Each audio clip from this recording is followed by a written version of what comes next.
عبداللہ ابن مسعود صحابی ہیں، وہ فرماتے ہیں ہم نے گناہ کے بارے میں اللہ کے رسول سے پوچھا کہ یا رسول اللہ ارشاد فرمائیں غلطی سے ہم گناہ کر بیٹھتے ہیں یا جان بوجھ کے کر بیٹھتے ہیں، وہ گناہ ہو گیا، غلطی ہو گئی، اس کے بعد ہمارے دل میں احساس پیدا ہوا کہ اللہ ہمیں یہ کام نہیں کرنا چاہیے تھا،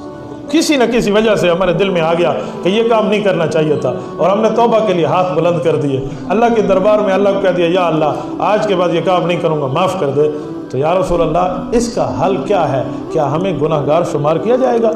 تو حضور علیہ السلام نے فرمایا ابن مسعود یہ اعلان کر دو التائب من الذنب کمن لا ذنب لہ، جو بندہ گناہ سے توبہ کر لے گویا اس نے تو گناہ کیا ہی نہیں تھا۔ التائب من الذنب، توبہ کرنے والا گناہ سے، کمن لا ذنب لہ، اس نے تو گناہ کیا ہی نہیں تھا۔ اس سے اندازہ لگا لیں کہ شریعت محمدیہ کو اللہ رب العزت نے اس امت کے لیے کتنا آسان بنایا۔ اسے کہتے ہیں توبۃ النصوحہ۔ قرآن نے کہا توبہ کرو اور توبۃ النصوحہ، پکی توبہ کرو۔ پکی توبہ کی میں شرطیں بتا چکا ہوں، اللہ کی رضا کے لیے فوراً چھوڑ دو، اس کے اوپر نادم اور آئندہ نہ کرنے کا عزم ہو، یہ